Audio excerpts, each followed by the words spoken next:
नमस्कार, आप देख रहे हैं वैश्व व्यापार न्यूज चैनल। मेरी यानी विनीता के साथ ये नजर डालते हैं आज की हमारी स्पेशल रिपोर्ट पर। भाई, मैं राहुल जी से पहले तो मैं ये सवाल करना चाहूँगा कि जो झूठ उन्होंने बोला था लोकसभा चुनाव के दौरान, पहले उस पर तो एक बार स्पष्टीकरण देते। घूम घूम कर बोलते थे कि आरक्षण समाप्त हो जाएगा अगर नरेंद्र मोदी जी की सरकार आएगी, संविधान समाप्त हो जाएगा, लोकतंत्र की हत्या हो जाएगी।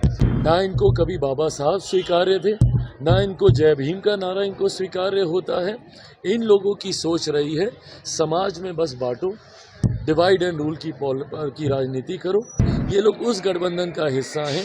ये लोग चाहते ही नहीं कि देश एकजुट हो, समाज एकजुट हो। भाई, मैं राहुल जी से पहले तो मैं ये सवाल करना चाहूँगा कि जो झूठ उन्होंने बोला था लोकसभा चुनाव के दौरान, पहले उस पर तो एक बार स्पष्टीकरण देते। लोकसभा चुनाव में अभी महज 5-5.5 महीने पहले घूम घूम कर बोलते थे कि आरक्षण समाप्त हो जाएगा अगर नरेंद्र मोदी जी की सरकार आएगी, संविधान समाप्त हो जाएगा, लोकतंत्र की हत्या हो जाएगी।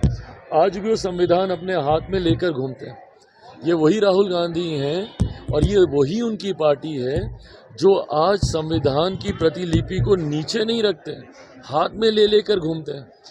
पर उसी संविधान के निर्माता डॉक्टर बाबा साहेब भीमराव अंबेडकर जी को इन लोगों ने, इनकी पार्टी ने, इनकी सरकार ने लंबे समय तक एक्नॉलेज तक करना ज़रूरी नहीं समझा।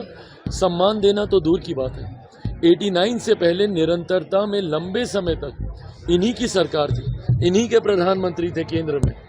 उसके बावजूद डॉक्टर बाबा साहेब भीमराव अंबेडकर जी का एक तस्वीर तक भारत की संसद में नहीं थी। आज जिस संविधान की इनको चिंता इतनी ज़्यादा हो रही है, इन लोगों ने उस वक्त बाबा साहब को अपमानित करने में कोई कसर नहीं छोड़ी थी। और तो और उनको हराने के लिए इनकी पार्टी के नेताओं के द्वारा षड्यंत्र रचा जाता था जब बाबा साहेब जीवित थे। और आज इन लोगों को चिंता हो रही है। ये वही लोग हैं जो कि संविधान की प्रतिलिपि आज जब दिखाते हैं, पूछिए इस संविधान की हत्या सही मायनों में सन 75 में किसके द्वारा की गई थी? इन्हीं की पार्टी थी ना, इन्हीं के प्रधानमंत्री थे। उस वक्त आपातकाल लगाकर सही मायनों में अगर देश में कभी लोकतंत्र की हत्या की गई, संविधान को अगर कभी ख़त्म किया गया तो सन 75 में आपातकाल लगाकर किया गया। और आज ये लोग संविधान, आरक्षण, दुनिया भर की बातें करते हैं। पूछे इनसे 5.5 महीने हो गए केंद्र में सरकार बने, किसका आरक्षण छीन लिया गया? कहाँ का संविधान ख़त्म कर दिया गया? कौन सी लोकतंत्र की हत्या कर दी गई? हकीकत है राहुल जी, उनकी पार्टी पूर्णतः दलित विरोधी है। ना इनको कभी बाबा साहब स्वीकार्य थे, ना इनको जय भीम का नारा इनको स्वीकार्य होता है। इन लोगों की सोच रही है समाज में बस बांटो, डिवाइड एंड रूल की राजनीति करो। आज जब मेरे प्रधानमंत्री कहते हैं कि एक हैं तो सेफ हैं, इन लोगों को उसी बात से परहेज है, क्योंकि ये लोग ऐसे गठबंधन का हिस्सा है जहाँ पे जातीयता के आधार पर गठबंधन बनाए जाते हैं, सांप्रदायिकता के आधार पर गठबंधन बनाए जाते हैं, MY समीकरण बनाए जाते हैं। ये लोग उस गठबंधन का हिस्सा हैं।